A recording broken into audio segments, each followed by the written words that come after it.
are super fun to get to do just so we can reach all over the state to people who sometimes can't come to our in-person stuff and can't come to stuff on a weekend or stuff like that. We understand that everybody's schedules are super busy.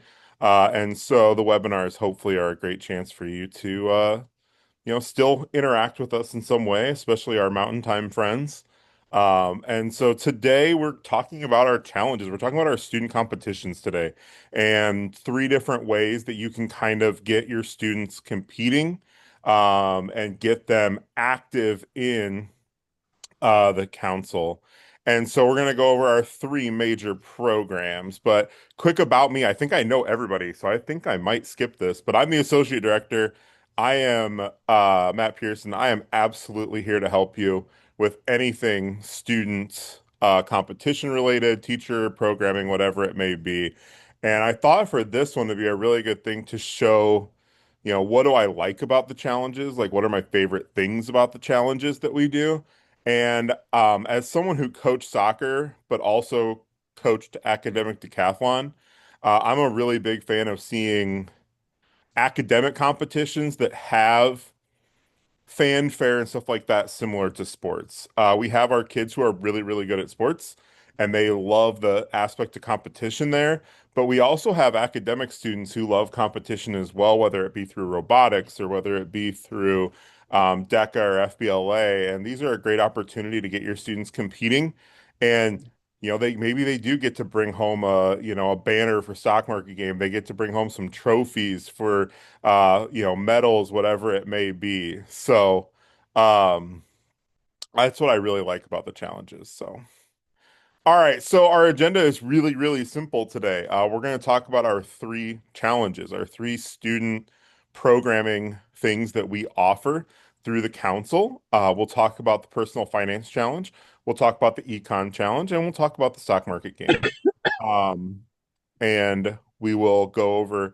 I kind of have a pretty simple format for it. We're going to go over what it is, and then I'm going to offer just a quick suggestion for a way to teach it in your classroom or help you a little bit in your classroom. And it's using things that are directly related to the competition itself. So. All right. So our first major competition, the one that we're going to talk about is the Personal Finance Challenge. Okay. The Personal Finance Challenge has been around. Jennifer, how long has the Personal Finance Challenge been around? Since 2008, nothing like what happened in 2008, Great Recession to inspire interest in financial education. Yep. So it's been around for quite a while. And it is a no cost program to you, at least on the monetary side. Okay. So you do not have to pay to do the personal finance challenge. You can register as many teams as your heart desires for no cost to you. Okay. Or your school. We want 3 to 4 kids per team.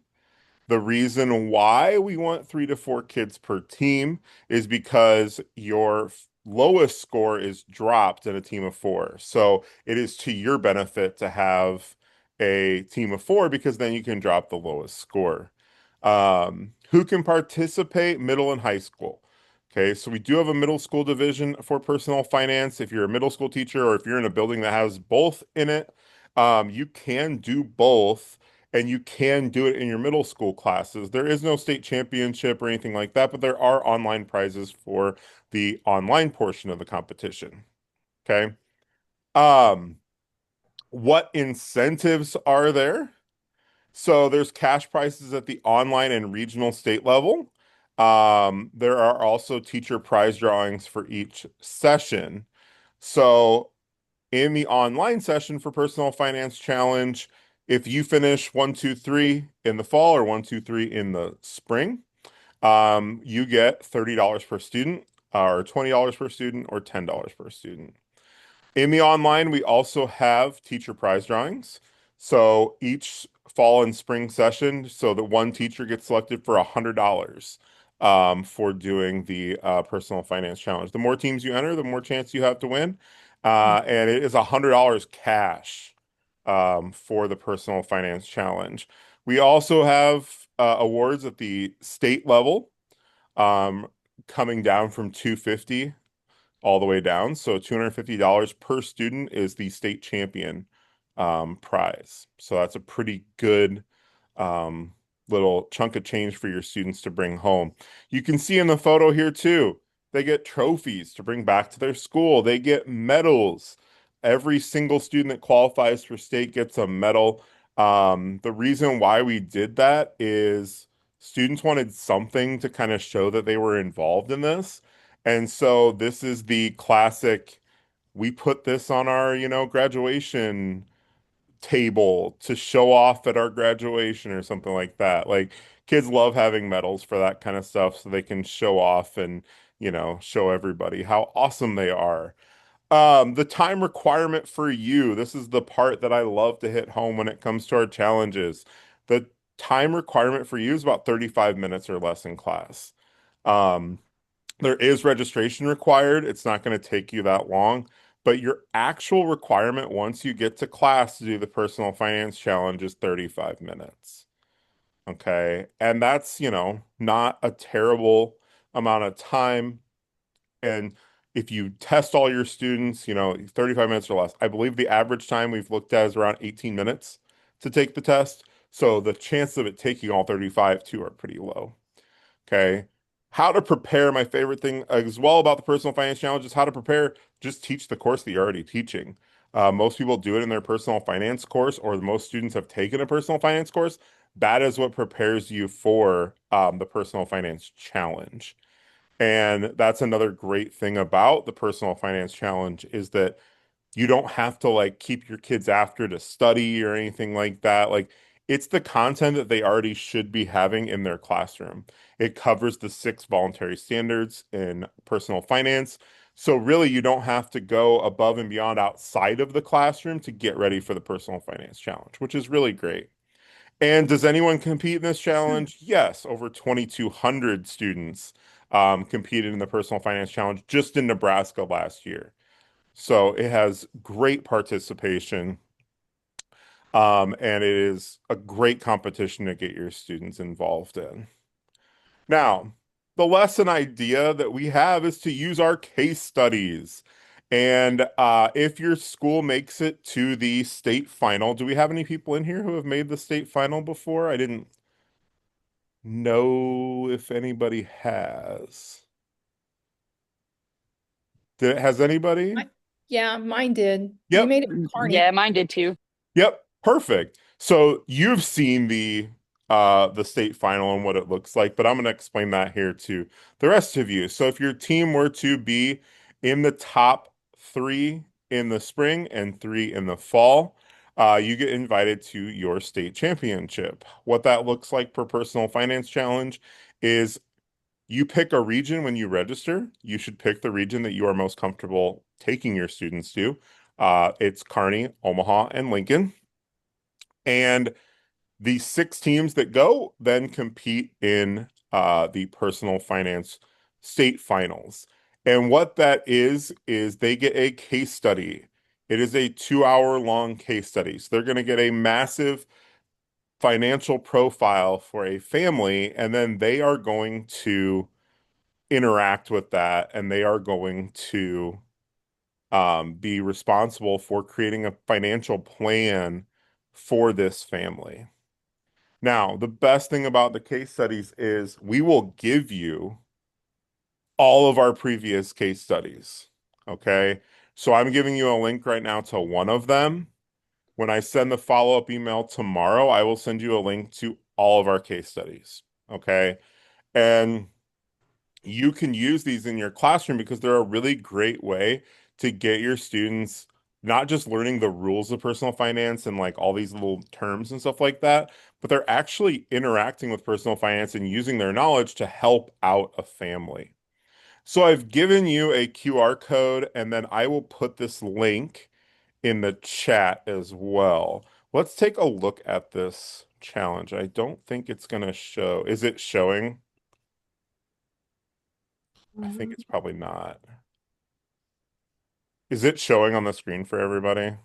No, Matt, it's Yeah, not. I didn't think so. Okay, one second. I'll fix my sharing here. I'm sharing my, I'm sharing just one thing. So Here we go. Now can we all see it? Mhm. Cool. All right, so this is what the case study looks like. This is our case study from last year. Okay. And these are great to use in your classroom. If you've ever been to one of our personal finance institutes, we actually do one of these as a group. And I participated right before I took this job, and it was so much fun to interact with these case studies and try to come up with these financial plans for the families. So you'll see the rules on top. The rules don't really apply when you're just using it in class, but we have a family financial profile here.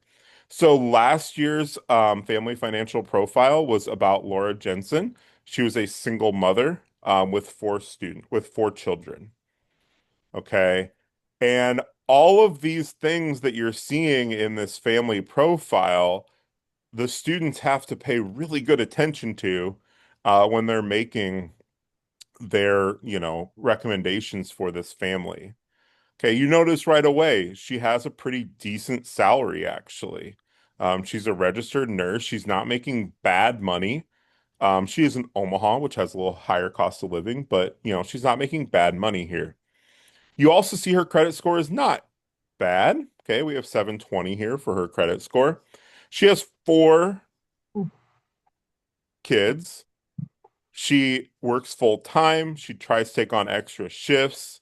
She has stable benefits. Okay. Here are her goals. And this is what your students should really be focusing on when they're reading these is okay, what can what can Laura do here to start saving for college? What can she do to pay off her debt? What can she do to build an adequate emergency fund?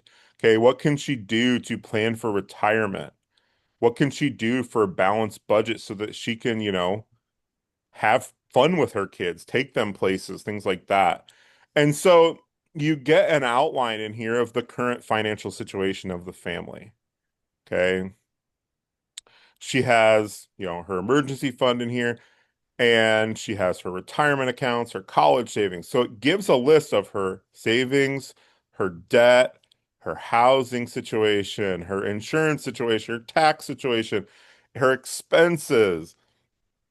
And then it asks students then to create a presentation on, what is her, what can she do? How can she prioritize her debt? How can she, effectively save for college? Okay. Um, and I've seen teachers use these before as their final, where this is their final. This covers everything in personal finance. And so students then, this is their final presentation is they have to do this case study. Um, and from watching them for a few years now in person, like what the kids come up with is really incredible to see. And also like just it really doesn't matter like where your students come from or what their like personal financial situation is or anything like that because there's so many different like people see the world through different eyes. Their suggestions are still really, really good, like no matter what. They all focus on different things. It's a really cool thing to watch. So this is something that I would highly suggest, trying to implement in your classroom, not because it gets you ready for the finance challenge, really, but because I think it's a really good way for you to assess whether your students have a good grasp of those financial concepts. And I think it's beyond the, textbook for sure. It's having kids actually apply it to this scenario. And like I said, I will provide all the case studies for you um, tomorrow when I do my follow-up email to you, and feel free to use them. We will always give you the case studies for for previous years. We obviously cannot give you this year's case study whenever we create that, but, you know, we can certainly give you past years so you have multiple to look through. You can have certain ones that you want to focus on, whatever it may be. I really liked this year's too because it was a single mother, which really I think too, like that leaves a lot of stuff up in the air when it comes to your students and how they interpret this. The year before was a very young couple who had plans to have children but didn't have any yet, and were really in their like early 20s, which really I think connected with the students really well too. So, does anyone have questions about the case studies or anything like that with Finance Challenge? Hmm, Has anyone ever used these in class before? there we go. So Yeah. I did, and I thought it was really funny how the seniors, like I used it with my seniors in personal finance, how some of them could not wrap their heads around not knowing all the information and having to go figure out how Yep. much daycare costs and how much food costs for whatever number of family. Like they just couldn't handle it. That But is the sorry, that's background noise still in absolutely school. yes, that's another one of my favorite things is that it doesn't tell you everything. So there is some stuff left for their interpretation. And to be fair, if you've never been to the state final before, we do give that they have internet access during the 2 hours. So they're able to look up like current interest rates. They're able to look up all this stuff. So they're not completely blind when it comes to this. But Melissa, that's a great point because when we were creating this case study, I believe at first our family goal said build an emergency fund and it gave a dollar amount. And we send these off to different financial advisors who we work with, board members and things like that, just to get their opinion on it. And I believe one of them picked that out and said, don't put that in there because, you know, what is an adequate emergency fund? Like, we want them to figure that out. We want them to, kind of come up with that in their head. So I thought that was really interesting too. So, a little bit of how the sausage is made there. But yeah, so this is something you can use in the class, for sure. Your students, like Melissa said, they will have some really interesting problems with it. They won't understand certain things. We've had students present before and like they hyper focus on like let's say like student loan debt and they think that's like the pay it off right away, but yet the people had like a credit card with like 30% interest and things like that. So, um, I thought that was really, really interesting. All right. And Jennifer, yes, has a great point. One second here. Let me get back into my presentation.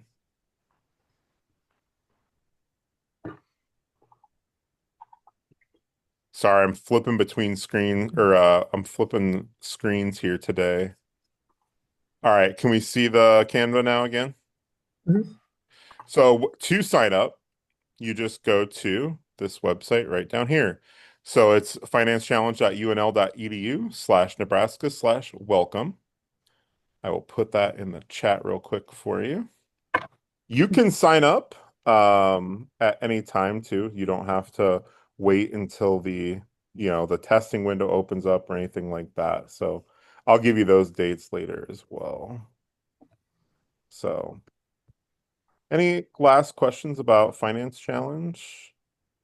Students can do it every year. They don't, it's not a one-time only thing. It can be any grade level that can do it. And you don't need to, pay anything to the council for doing this. So, all right. Let's talk about Econ Challenge. Econ Challenge is very, very similar to Finance Challenge. If you've ever done the challenges before, you'll know that they look almost identical. Okay. In the way that they are formatted. It is still $0. Middle and high school can participate. Um, Similar cash prizes. We still have the online state levels. We have the teacher prize drawings and things like that. It still is going to take you 35 minutes or less in class to do. And how to prepare again, if you're teaching the students economics, if you're teaching your students economic course content, they can compete. They're getting that knowledge. Okay. Um, and we do have over 1,400 Nebraska students compete in the Econ Challenge every year. Something that I would be remiss to not tell you is that we are the number one state in the country when it comes to participation in both Econ Challenge and Finance Challenge. Even though we are a smaller population than most of the states competing, we are still number one, which is fantastic. So, Econ Challenge, same idea, same cash prizes. We do have two state final locations for Econ Challenge. If you are in the top 10 overall in your divisions, you will go to the state finals. There are two divisions for Econ Challenge. One of them is David Ricardo. David Ricardo is for basically anybody that's not AP or Cambridge or dual enrolled in any way. Okay. David Ricardo is for your just basic economics course. Even if you're an honors economics course, if it's not a full year, you still should do David Ricardo. Okay. Now, Adam Smith is our other division for high school. That is your AP, your dual enrollment, your IB, your Cambridge, whatever it may be, whatever different programs that your students are in. If they're getting college credit, or if it's adult dual enrolled, or if it's a full year economics course, that would be Adam Smith division. Also, if your students have done the economics challenge previously as David Ricardo, if they want to do it again, they can, but they have to do Adam Smith. Okay. And Adam Smith, if you've ever seen it before, it is extremely difficult, but the kids are absolutely incredible. So, that is kind of how the divisions break down. Now, just like with Finance Challenge, you sign up for the region that you want to drive to. We have Kearney and Omaha for the Econ Challenge. We just opened the Kearney Regional last year for the first time. It was a huge undertaking, but we were really, really happy to be able to start providing that out there so that teams wouldn't have to get hotels and like drive way too long to get to Omaha and things like that. So Omaha and Kearney are our two divisions for Econ Challenge. And if you make it to the finals for Econ Challenge, you are in for quite the collection of events. Your students will be taking another test. They will be doing case studies.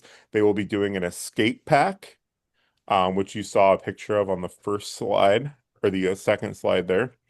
And they will be doing a quiz bowl if they make the finals. So there is so many different events that go with Econ Challenge. It is super exciting to see the Econ Challenge in person. It's much different from the Finance Challenge because Finance Challenge is very much like you get there, you get your case study, and then you're gone for 2 hours. And Econ Challenge is very different. It's every 30 minutes, like something new is happening. It is very stressful, but it is very fun as well. You can see, just like with Finance Challenge, we have trophies and medals for the students. Um, they get to, take those back and show them off at their school or at their graduations, whatever it may be, getting you that school recognition that a lot of schools love. They love to be highlighted if things are going well. Okay.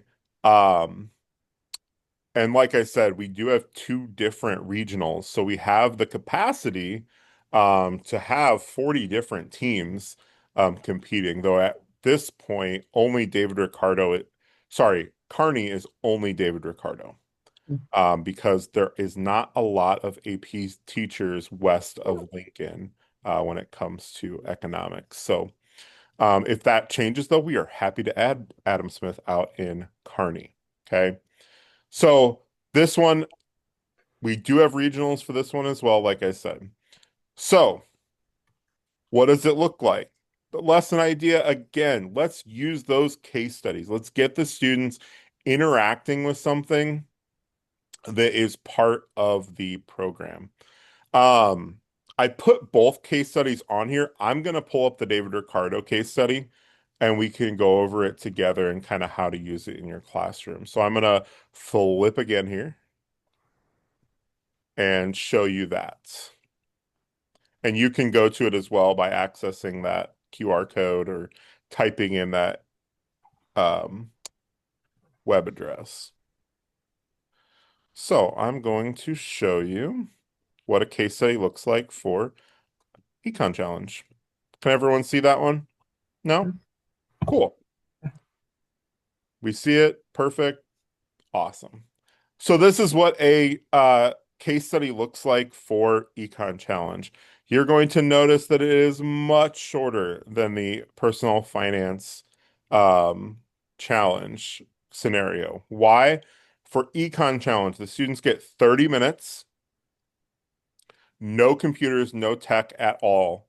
They have to create a 5-minute presentation. So it's a huge difference in the depth that we're looking for when it comes to Econ Challenge.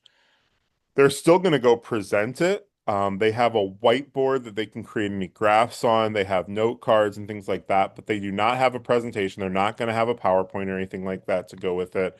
Whereas in Finance Challenge, they have PowerPoint. They present it in front of the judges in that format. Now, for David Ricardo, this last year, we did tariffs as our topic.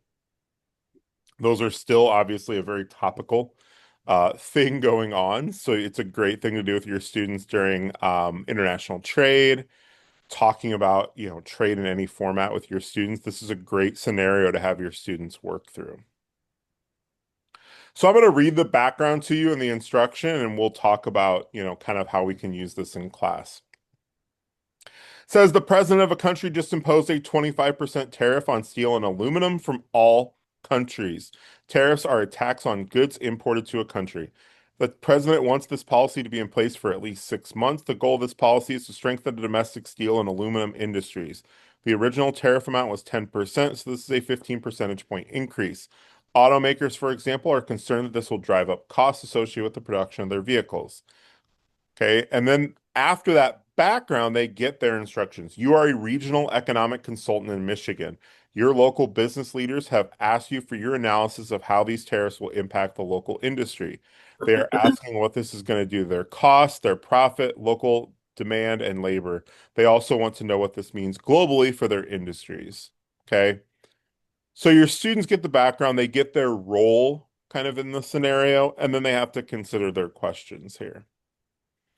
Okay, in industries that use steel and aluminum, what will this do to costs? Who will pay the costs? Okay, what are the global impacts? It's going to ask them to look at unintended consequences, something that we're always looking for in economics. We're always wondering what the unintended consequences of a policy are. And then, does anyone benefit from this policy overall? Okay, so this was the actual scenario they got last year. Again, we are happy to send you previous years as well. The 2024 scenario was about interest rates with the Federal Reserve.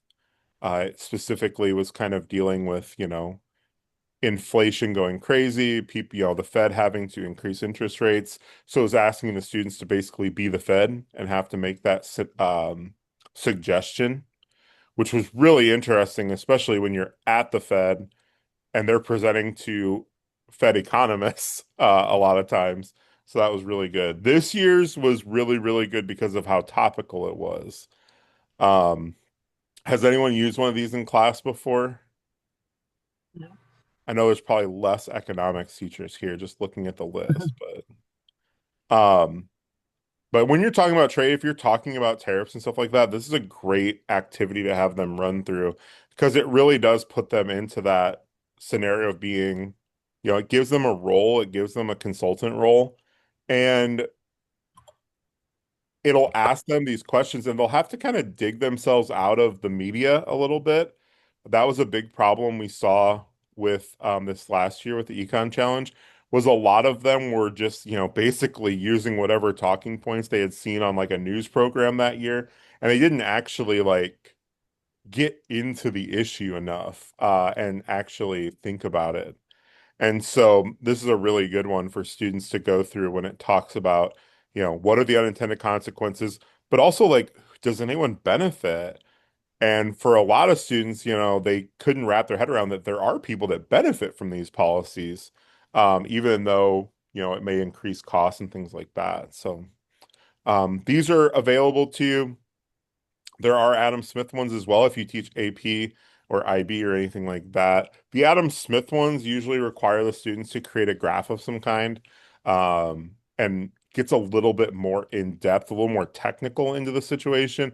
Whereas the David Ricardo one, we're looking for basically their like understanding of just the policy in general, the economics in general. So it's a little bit less detailed and involved.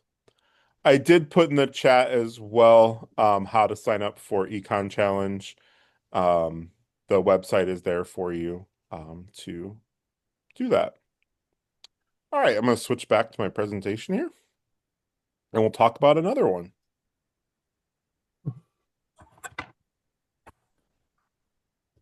Okay.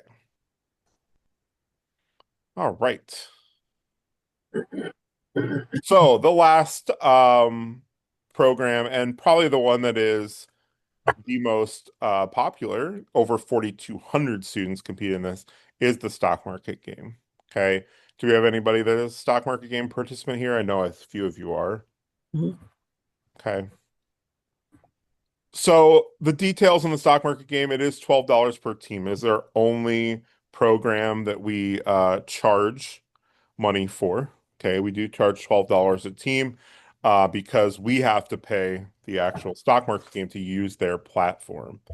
Um, this year, though, we have an awesome, awesome program. We are in a partnership with FINRA Financial Education there. We're in with the FINRA Foundation. And if your school is over 40% free and reduced lunch, you can do the stock market game this year for no cost. This year and next year, the FINRA Foundation will be covering the cost of a team for schools that are over 40%.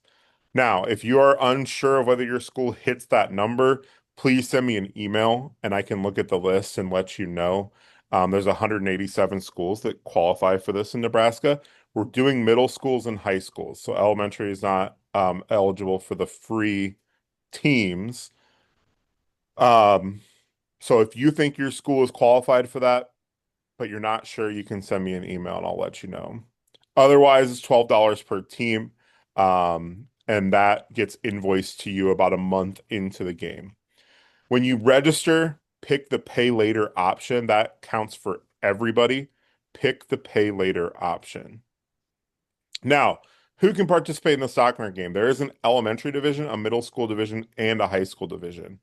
So, young as fourth grade can do the stock market game. The incentives, there are a lot of incentives and they are way different from the challenges. Okay. Now, this year, brand new incentive. We're super excited about it. The University of Nebraska College of Business is Zoom call sponsoring $500 until scholarships. 5:30. Oh, I promised I would leave by five-ish. Hey, you're doing good. I'm not done, but I told Rick Here, Mm-hmm. we try. There. Matt, you can mute him or make I me a just did. co-host. Yep. I got it. So $500 scholarships from the University of Nebraska at Lincoln, the College of Business. They are going to sponsor $500 scholarships for the winning high school team in the fall and the winning high school team in the spring. So if your team is the first place team in the challenge, in the stock market game, they are going to get up to four $500 scholarships from UNL. And that can be used in any college or in UNL in the University of Nebraska Lincoln.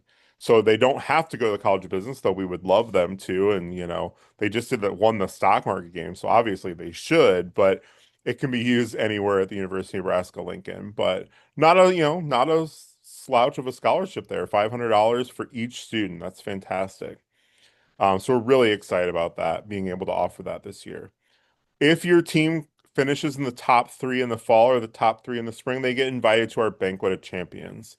They're going to get this awesome trophy, which you see over here. It is my favorite trophy. Um, it is really cool. It's got the bull and the bear on it. And they get invited to the Banquet of Champions, which is a great event. If you've ever got to go before, it is at the Champions Club right next to Memorial Stadium. The students are going to get a plated lunch with their parents if they'd like to bring their parents with them. They get to sit with other great teams. They get to sit with some of our amazing board members who love to go there and talk with the kids. And they get, a full experience really of a banquet. They get a keynote speaker this last year. It was the Department of Education Superintendent. Dr. Maher spoke this year. And it's a really, really fun, kind of fancy event. It's one of our fancier events. We don't, get super fancy often, but this one is. Then the top team in each division will present their portfolios to the group. So they'll go over kind of what they bought, why they bought it, kind of their strategy behind it. And if you've ever been before, like their presentations are really cool. Like I'm always blown away They're investing in stocks that I've never heard of. Their plans are really impressive. Um, our champion this last year, Seward, took $100,000 and made it into 178 in 13 weeks in the fall, which is really, really good. Um, we have trophies. They get a banner. If you're the top high school team, you do get a banner, just like a sports championship banner to take home with you. And so we try to keep the incentives awesome for a stock market game. There is no cash incentives like the other challenges, so it's a little bit different. This year, if you are part of that 40% or more free and reduced lunch, there are other incentives associated with that. So, if you qualify for the free and reduced lunch teams, there are separate incentives for you. I can go over them if you want with you, but I know not everybody in the call qualifies for it. But there are separate incentives that I would love to talk to you about. The time requirement, I kept the 35 minutes or less because I think that's about what you should be spending on it. Like, it's 35 minutes or less because you can kind of do it whenever you want. And so that's a really, really exciting way to do it for you is to kind of just you can put the stock market game in wherever you would like to. Well, once you front load the kids, once you get them, kind of registered for the event, you can kind of put it into the classroom whenever you'd like to. When I taught it in my economics course, I was always doing it on Fridays. It was like, okay, we're done with our work for right now. Let's take 20 minutes to go check on our portfolios and things like that. The nice thing is, too, the stock market game provides an app for the students, and they can kind of play with their portfolios on their own as well. You'll have some students that will only trade when you tell them to. You will have other students, though, that they are constantly doing it, and you have to tell them to stop. Okay, so it's just really depends on how involved the student is, but a lot of them like that whole like idea of getting rich quick in the stock market. They're gonna, and so they want to try out all these things. They want to learn how to do all these things. And the nice thing about the stock market game is it trades on the live market, so they're getting actual live market trading. They get $100,000 to trade, and it follows the live market. Now, the nice thing about the stock market game, and I've had a couple teachers bring this up with me, is the trades go in at the end of market that day. So your students cannot be day trading. They cannot be buying and selling really quickly and doing all that kind of stuff. And so they can't be kind of doing kind of the gamification of the stock market, which is great for personal finance reasons, but also just overall. So, um, they can't, try to time it really well or anything like that. Like it's just not going to work for them. I was gonna Um, can I just clarify that really quick, Matt. yep. So it's still live price feeds for the time, Yes. the exact minute, second they put the buy function or the sell function in, but it's gonna take the overnight processing to do that, which is why they can't do the day trading type of situation. Yes. And I've had multiple teachers thank us for that. It's not our rule, it's the stock market games rule, but we appreciate that as well as a personal finance education initiative. That's a good thing for sure. We don't want students to be, going crazy trying to trade constantly in their classrooms or anything like that. Now, the stock market game does require students to diversify, which we also love. The students have to hold a bond, they have to hold a mutual fund, and then they have to hold stocks during the game. So they can't just buy a bunch of stocks and go crazy on those or anything like that. They have to do other things. Even though it's a 13-week game, they still have to diversify and they still have to, try to have different products to kind of help themselves if something were to crash. Um, I can tell you I had students who were all in on Netflix one year.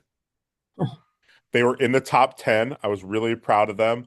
And then Netflix crashed like right before the end of the game and they dropped horribly. And so it was a good lesson for them. Like they put all of their eggs they could at least in the Netflix basket, and it really did not pay off for them. They had to have a mutual fund, they had to have a bond, but really most of their portfolio was in that one area, and that was not good for them in the end. They were able to learn a lesson from that.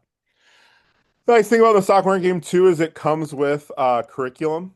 So it is a curriculum that you can use as much of or as little of as you want, but it does come with lessons on what is a stock, what is a bond, what is a mutual fund. They have videos to go with it. They have a whole syllabus, a whole workbook that students can work on.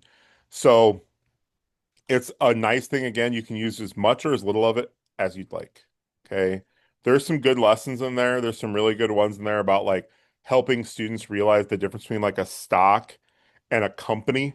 So like people think that they can invest. Students always want to invest in like, I want to invest in Mountain Dew. Well, you can't invest in Mountain Dew. You have to invest in PepsiCo or, Frito-Lay or, like they don't understand that they can't invest in like some of these individual companies that they want to because they're owned by a larger company. Like they always want to invest in Oreos.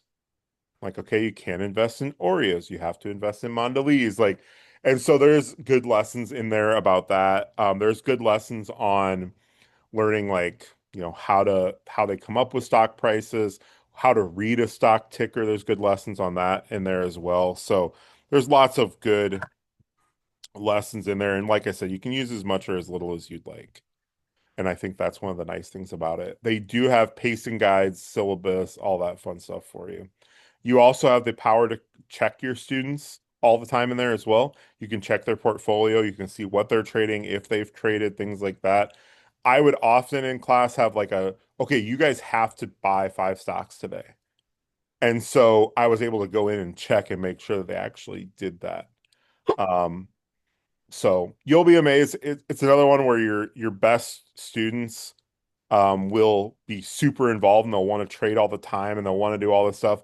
And then you'll have some that only trade when you want to, but no matter what, they're getting great investor education. They're learning how these different investment tools work, which will be good for them in the future because we've seen, what can happen if students don't understand how investing works, or they think it's a game, they think it's, some like sort of game they can play on their phone. So this is a good way for them to kind of get away from that. The activity that I have to go with this is InvestQuest, and I'm gonna put this in the chat for you to go to because I really want you to see it if you've never seen it before. This is something the stock market game just came out with very recently, and it is a great like introductory activity to get your students kind of ready to play the stock market game. So I'm gonna open that for you. So 4-person teams, yes, Andrew, that's a great question. Um, 4-person teams or less, you can have students work individually on it, if you'd like to. But the stock market game does have a great handout that kind of tells you what each student could do in a team if they were to do a team. And so I always have my students like, okay, who's going to be your person that enters the trades? Who's going to be your person that does the research? Who's going to be your person who, and so yes, they can play it individually, but I think the teamwork aspect, there is something to be said for having different roles for different students, and they're able to, kind of team up and so that not everybody's doing the same thing. Yeah. Um, did I have students that maybe worked better by themselves? Yes, I think we all have that sometimes, but it's, sometimes you got to force them to work in a group. They can do individual though. All right, I'm going to switch over to the InvestQuest here for you. Okay, so this is what InvestQuest looks like. It is a stock market game program, so it's not like a separate website that you have to go to or anything like that. It's literally on the front of the stock market game website. And it is an investment simulator that really follows the stock market game, which I love that about it. There's lots of different little simulations you can do out there, but if you're doing the stock market game, this one looks like the stock market game. So your students are going to be able to have that familiarity with it right away, which I really, really like. They get $100,000. It's a 5-year scenario here. So the stock market game is 13 weeks, which for better or for worse, it is 13 weeks. We know that investment shouldn't be a 13-week game. We know that it's a long-term game that you set yourself up for in the future. Um, I can just hear my macroeconomics professor yelling at me that no, like you just buy index funds and you hold them for your whole life and you'll be fine. Stock market game's a little bit different. It is a short-term game. You have to play different strategies and things like that. This is a 5-year game, so it gives your students a little bit longer look. Cool thing about it, look at this. If you highlight a word, it actually defines it for the students, which is really cool. I really like that. It gives you that vocabulary. Now, the stock market game InvestQuest picks a random 5-year period of the stock market. So, no, it's not live. Yes, it's real. I'm not, does that make sense? Like, it's not live, but it is real. It is a real 5-year period in the stock market. So, the different levels, you pick kind of what you're comfortable with. I will say the advanced level gives you more options of what to trade and things like that, and less of like the pre-work and things like that. So we're just gonna pick advanced just because we're all super smart here. Um, there is a learning module that I'm not gonna do with you because we don't have time, but you can certainly do the learning module if you'd like to. It gives you 8 different stocks that you're going to be able to pick from a pool of 15. And here's your 15 stocks right here. You will have one index fund and one corporate bond, so it does force you to do that, kind of diversification. It tells your students what these different companies do, which I think is really important. We often make that mistake like, oh, they already know what this company does. And depending on the students you're working with, that might not always be true. I had a lot of ESL students or ELLs or EL, however you define that. And whereas I think they might know what Under Armour is, they might not have any clue what Under Armour is. So this gives them that little like background into what each company does. Also, they might use Johnson and Johnson or Pfizer products every single day. They might not know that that's the name of the company. So it gives them a little background into what each company is. It tries to pick ones that they might recognize or work with on a pretty common basis. So to make an investment, they just have to toggle between buy and sell. They move it to do that. It just shows you how to do that. It looks a lot like it does in the actual stock market game interface when they're buying and selling options. The game rules, they mutual funds must make up 25% of their invested funds in this one. Bonds must make up 10%. And you don't have to invest in stocks, but you have to choose 5 if you do. It's going to get just a little bit of information here. Um, we're going to be in Nebraska because that's where we are. They do have a multiplayer option where you can actually have your whole class playing against each other. That's in beta form right now. It's not perfect yet, but it's not bad. And then this is kind of what it looks like. It's going to tell them what they have to do each day. It's going to have a nice little graph for them to show them kind of where their diversification is at. It gives them tons and tons of information to kind of guide them through it. So I think the nice thing is the tutorial will hopefully, if a student uses it, hopefully you won't have to run around the room putting out 8 million fires the entire time they're trying to do it. Now, that's in a perfect world. We all know that we have those students who are going to raise their hand right away and say they don't know what they're doing. So, it gives them headline news each time too to tell them what's going on in the actual world at the time. Um, and gives them a little bit. So they can click on news to look at different news items about each company. This is a great way to show the students that, what's in the news impacts their stock price. So they need to be paying attention to that during the game. It reminds them of diversification rules, all that kind of stuff. And really, the students can just slide and buy as much as they want to through here. And then they keep kind of clicking to move on. And they're able then to go through 5 years in 20 minutes, probably, depending on how quickly they get done with all the introductory stuff. You can get done with 5 years in about 20 minutes. And so it's a cool way to show students kind of what it looks like, but it's also a cool lesson for the students on long-term investing, 5 years, if you consider that the long term. But so this is what InvestQuest looks like. It will give them their score at the end, and it will show them how they rank and all that fun stuff too against students, from around the country. So I do like that as well because students are competitive. You have a lot of students who they don't care what it is, they're going to be competitive. And so, it's kind of fun to get them competing with each other. So this is InvestQuest. This is no cost. You don't even have to do the stock market game to do this.